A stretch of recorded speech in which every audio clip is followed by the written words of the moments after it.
एक गुल्लक बीजेपी के खजाने में भी है जिससे बाहर निकलेगा राष्ट्रीय अध्यक्ष। बहुत जल्द यह होने वाला है क्योंकि चुनावी सांगठनिक चुनाव की प्रक्रिया आरंभ हो गई है देश भर में राष्ट्रीय अध्यक्ष के लिए, और उसके बाद राज्यों के अध्यक्ष भी तय होंगे। लेकिन इन सब के बीच आप अवगत हैं लंबे समय से मीडिया के द्वारा या अन्य चर्चा कि संजय भाई जोशी की ताजपोशी को लेकर संघ ने इशारा कर दिया था। इसको लेकर उनकी अमित शाह और देश के प्रधानमंत्री से बातचीत भी हुई थी, लेकिन चलते चलते गाड़ी कहीं अटक गई। अटकी इस बात को लेकर कि ये सेंसस बना कि हम इनको राष्ट्रीय महामंत्री संगठन तो बनाने को तैयार हैं, लेकिन अध्यक्ष पर कोई राष्ट्रीय चेहरा चाहिए। अब संघ के सूत्र जो जानकारी दे रहे हैं उसके मुताबिक दो और विकल्प सुझाए हैं आरएसएस ने, जिनमें से एक बड़ा नाम है प्रवीण भाई तोगड़िया और दूसरे उत्तर प्रदेश के मुख्यमंत्री योगी आदित्यनाथ। हमारे साथ अरुण शर्मा जी हैं, वरिष्ठ पत्रकार हैं देश के। बहुत स्वागत है आपका अरुण भाई। और जो अरुण शर्मा जी के सूत्र हैं आरएसएस में, ये खबर उन्होंने उन तक पहुंचाई है कि दो और नए नाम दिए गए इस रेस में, और यह कहा गया है कि इन तीनों में से एक व्यक्ति चुनो। और खास तौर पर अगर हम पॉलिटिकल अध्ययन करें तो इन तीनों में एक समानता जरूर है कि ये राष्ट्रीय चेहरा है, अपने अपने क्षेत्रों में बड़ा नाम है, कड़क अनुशासन है, बीजेपी के आम कार्यकर्ता को बहुत प्रिय है, लेकिन मोदी और अमित शाह की उस तरह की कठपुतली या रबर स्टैंप नहीं है जैसे जेपी नड्डा या कोई और हो सकते थे। तो क्या ऐसा हो सकता है, ऐसा होने वाला है? और इन सब के बीच जो सांगठनिक चुनाव की प्रक्रिया आरंभ की गई है, क्या इन नामों को देने के बाद आरंभ की गई है या सांगठनिक चुनाव की प्रक्रिया के बीच इन तीनों में से ही एक नाम आगे करके और उसको राष्ट्रीय अध्यक्ष बना दिया जाएगा? इसी को समझने के लिए शर्मा साहब, आपके पास ये एक्सक्लूसिव खबर है जो आप देश को बता रहे हैं। क्या असल में चीज है? क्योंकि संजय भाई जोशी के बाद प्रवीण गुड़िया को एक तरह से एग्जाइल में भेज दिया गया था बीजेपी और उससे संबंधित संगठनों ने। देश का बड़ा नाम है, राम मंदिर आंदोलन का बड़ा चेहरा है, विश्व हिंदू परिषद के अंतर्राष्ट्रीय अध्यक्ष का काम देख चुके हैं, बजरंग दल और हिंदू चेहरे के रूप में बहुत बड़ा नाम है। उनकी पुनर्वापसी और सीधे राष्ट्रीय अध्यक्ष के तौर पर, क्या ये सच है?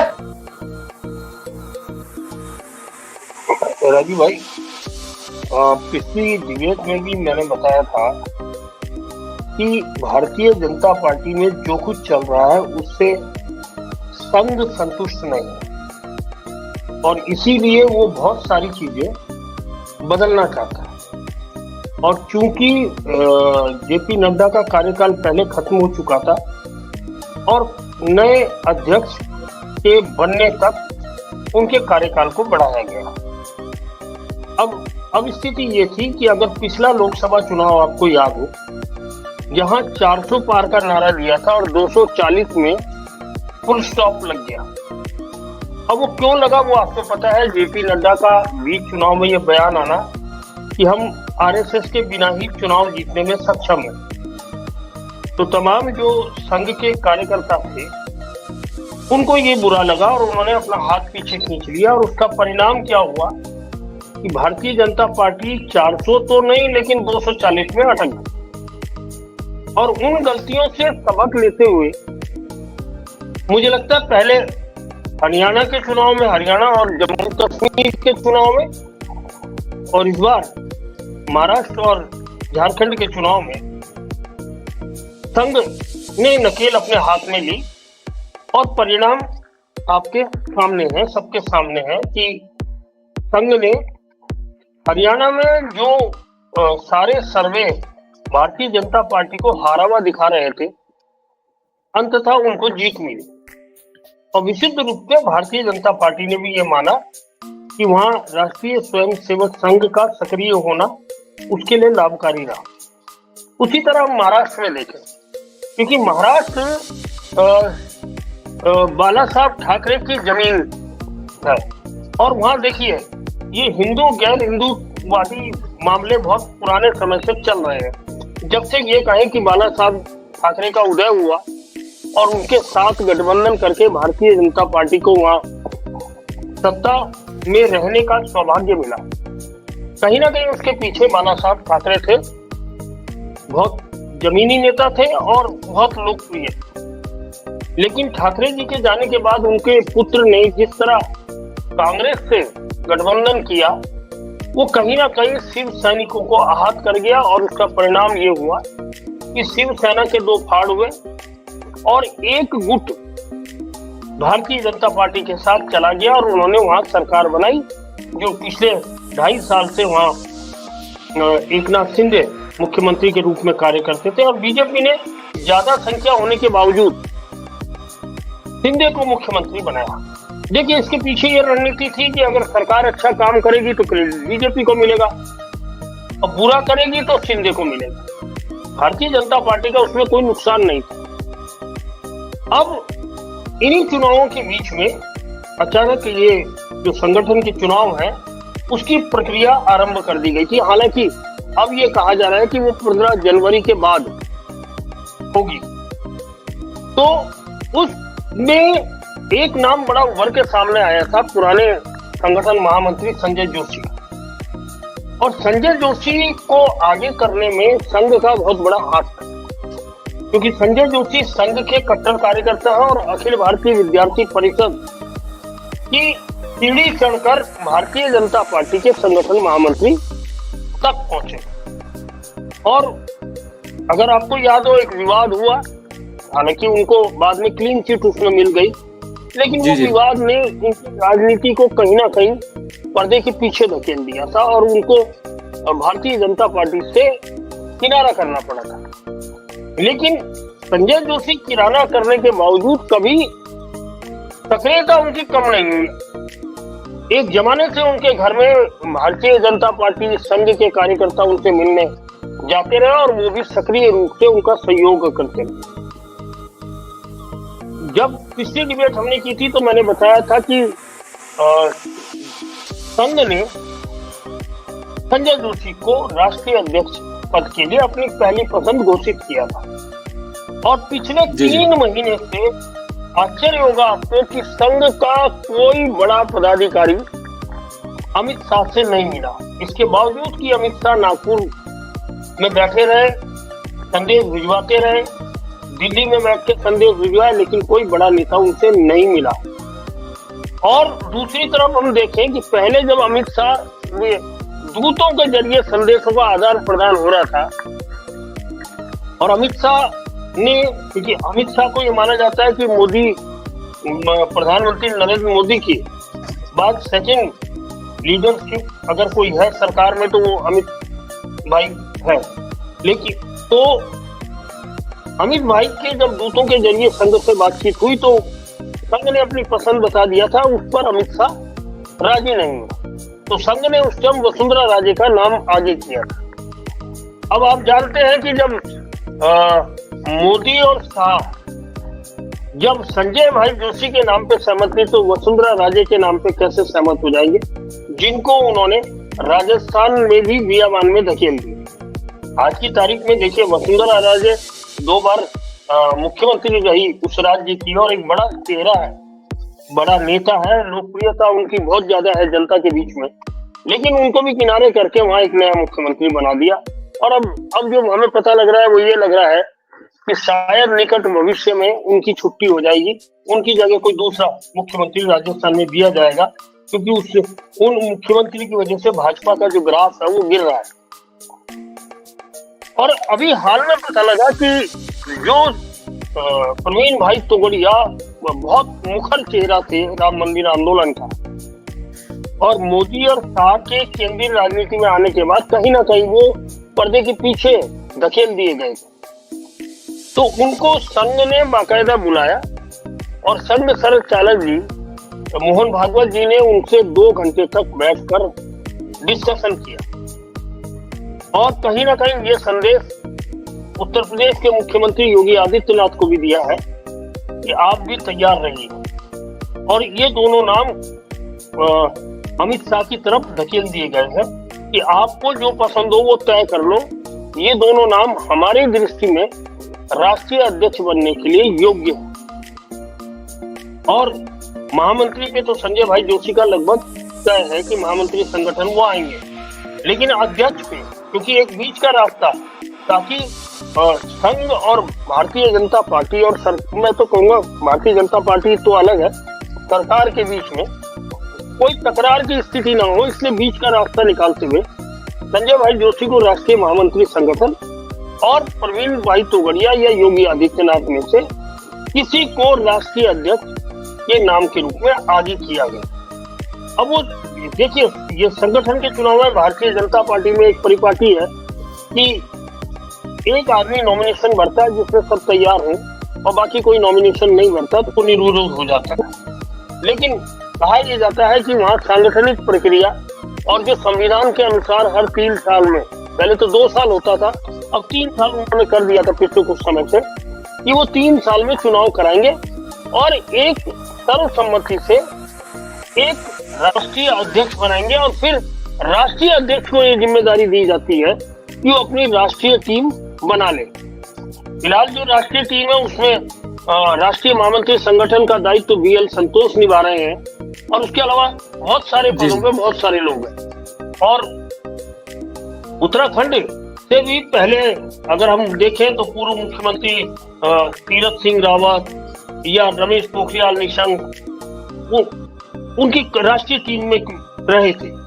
उसके अलावा कोई नहीं रहा, या हम एक जमाने में मनोहर खान राष्ट्रीय कार्यकारिणी में थे, तो उसके अलावा कोई नहीं रहा। और देखिए प्रदेश अध्यक्ष और प्रदेश महामंत्री भी पदेन राष्ट्रीय कार्यकारिणी के मेंबर होते हैं, वो कार्य समिति के मेंबर होते हैं या विशेष आमंत्रित कहें वो होते हैं। तो अब आने वाले 15 जनवरी के बाद जब सांगठनिक प्रक्रिया भारतीय जनता पार्टी की शुरू होगी तो उसके बाद ये चीजें निकलकर सामने आएंगी कि आखिर संघ का जो चाबुक है वो कितना मजबूती से चल रहा है, या उस चाबुक को सफाई से किनारा करके ये दोनों अपनी चाल खेल रहे। जी अच्छा, इसमें ये भी है कि जो ये 2 नाम संघ ने दिए थे, ये जो उत्तर प्रदेश में उपचुनाव हुए हैं और महाराष्ट्र के जो चुनाव हुए झारखंड के, इसमें जो वोट पड़ा था इससे पहले ही दे दिए गए थे, सुझाव दे दिया गया था।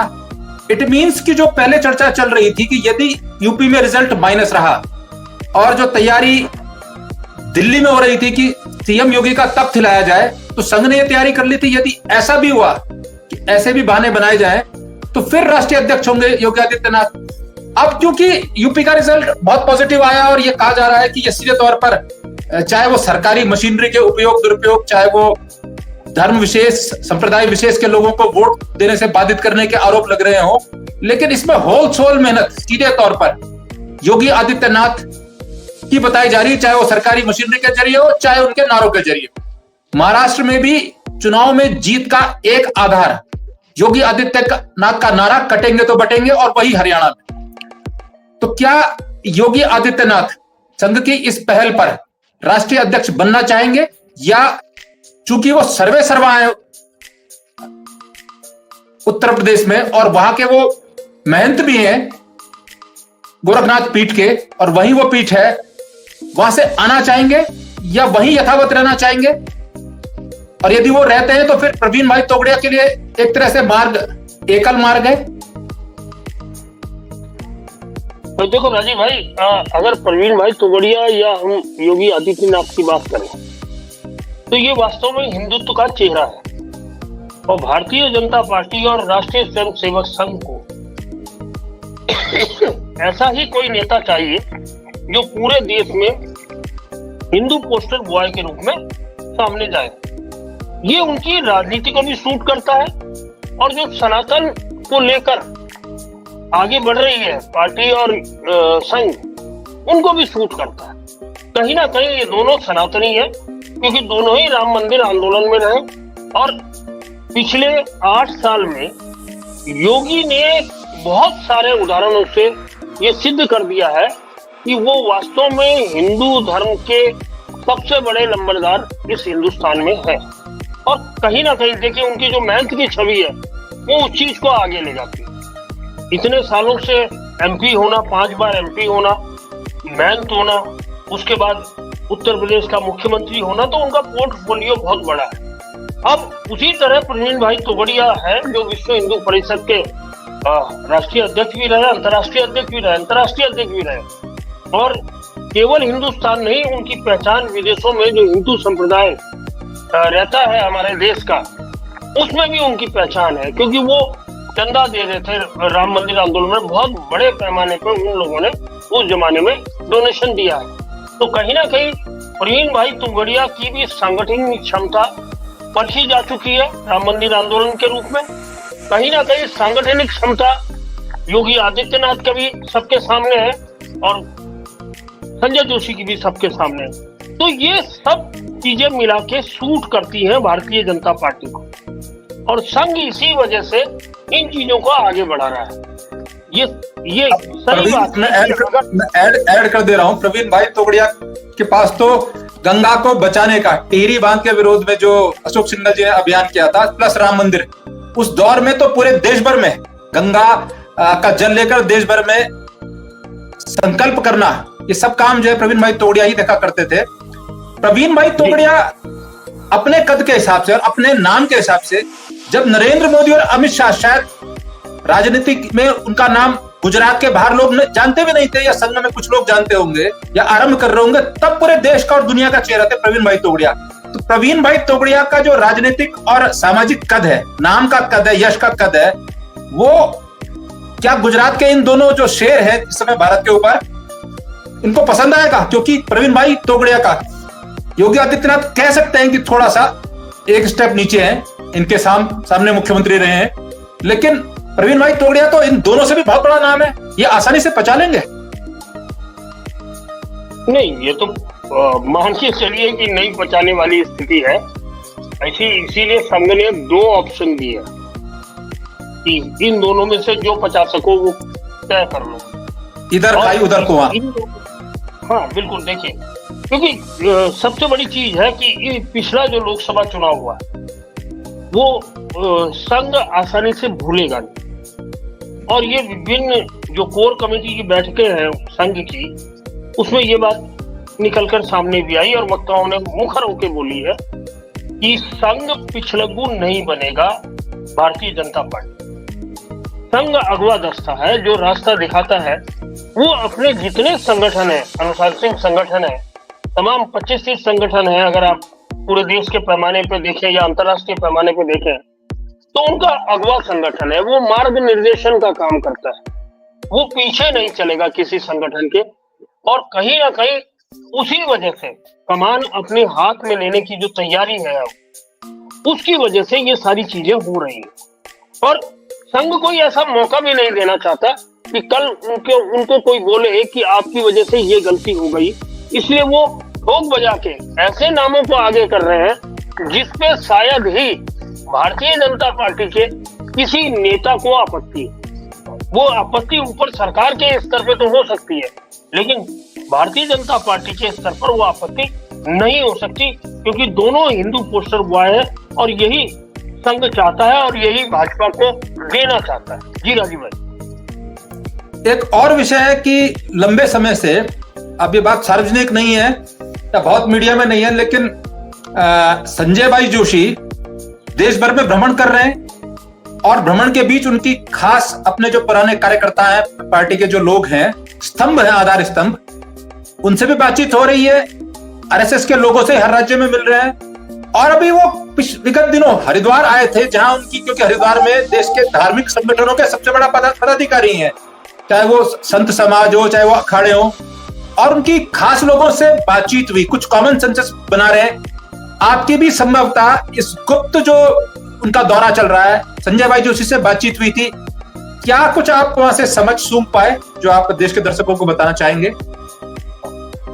देखिए राजीव भाई, अगर आपको याद हो कि संजय भाई जोशी राष्ट्रीय महामंत्री संगठन थे, उस नाते उनकी तमाम प्रदेशों के नेताओं से, कार्यकर्ताओं से एक बहुत अच्छी पहचान है, जुड़ाव है। और उनमें से बहुत सारे नेता आज की तारीख में, कोई मंत्री हो गया केंद्र में, कोई राज्यों में मंत्री हो गया, कोई मुख्यमंत्री हो गया है, कोई पार्टी का बड़ा पदाधिकारी हो गया है, तो उनकी तमाम जगह जान पहचान है और सांगठनिक क्षमता का लोहा भारतीय जनता पार्टी में और संघ में सारे लोग उनका मानते हैं कि सांगठनिक क्षमता उनके अंदर बहुत ज्यादा है। और देखिए वो लगातार संपर्क में रहते हैं। मजेदार बात यह है राजीव भाई कि आप अभी फोन करिए अननोन नंबर से भी, तो अगर वो फोन उठेगा नहीं तो थोड़ी देर बाद उनका पलट के कॉल आ जाती है, मैं संजय बोल रहा हूँ। ये उनका स्टाइल है, मैं संजय बोल रहा हूँ। और इसी परिप्रेक्ष्य में पिछले दिनों वो झारखंड गए थे, हरिद्वार आए, तमाम जगह झारखंड के चुनाव में काम किया उन्होंने, महाराष्ट्र के चुनाव में काम किया, उससे पहले हरियाणा के चुनाव में काम किया, झारखंड के चुनाव में काम किया, जम्मू कश्मीर के चुनाव में काम किया। लेकिन वो पर्दे के पीछे रहकर काम करते हैं। और मुझे तो याद है पिछला जो विधानसभा चुनाव था, हमें बाद में पता लगा वो उत्तराखंड की 43 सीटों पर काम करके चले गए मीटिंगें लेके संगठन की। और ये देखिए उतनी ही सीटें आई जिन सीटों पे उन्होंने काम किया, संगठन को मीटिंगें ली, वो सीटें जीत कर आ गए। और ये वो काम करते रहते हैं। और देखिए वो डाउन टू अर्थ जिस नेता को कहते हैं वो संजय भाई जोशी है। और क्योंकि मैं तो व्यक्तिगत रूप से बहुत बार मिलता हूँ तो मुझे अच्छा लगता है उन जैसे नेता से मिलना। हालांकि वैचारिक तौर पर मेरे मतभेद हो सकते हैं अगर मैं भारतीय जनता पार्टी या संघ की बात करूं, लेकिन एक व्यक्ति के तौर पर उनकी सरलता और सज्जनता का मैं कायल हूं। जी राजीव भाई। जी चलिए, अब आपने बहुत महत्वपूर्ण जानकारियां दी और जो आपने अभी इशारा भी किया कि 43 सीटों पर उन्होंने काम किया और वो बीजेपी की आई। एक सीट पे संभवतः वो गए नहीं थे, वो वर्तमान मुख्यमंत्री धामी जी की थी और वो रह गई थी। फिर उन्हें हारने के बाद सीएम बनाया गया और बाद में उपचुनाव के जरिए आए।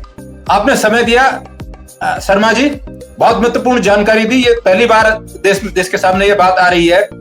तो एक दो बड़े नाम और है, योगी आदित्यनाथ या प्रवीण भाई तोगड़िया बीजेपी के अगले राष्ट्रीय अध्यक्ष हो सकते हैं। खासतौर पर इसलिए भी कि ये दोनों कठपुतली नहीं होंगे बल्कि ये अमित शाह और जो योगी जी की जो प्रधानमंत्री जी की जोड़ी है उसके आधार पर काम नहीं करेंगे, बल्कि संघ और बीजेपी के कार्यकर्ताओं की भावनाओं के आधार पर काम करेंगे। क्या ऐसा होने दिया जाएगा, यह बड़ा सवाल है। लेकिन फिलहाल अगर संजय भाई जोशी को नहीं बनाते हो तो फिर योगी आदित्यनाथ या प्रवीण भाई तोगड़िया में से एक में सेंसस दो, यह सीधे तौर पर कह दिया गया है आरएसएस के द्वारा। होगा क्या आगे भी आपको बताते रहेंगे। फिलहाल शर्मा जी बहुत शुक्रिया, हमें दीजिए इजाजत, नमस्कार। तो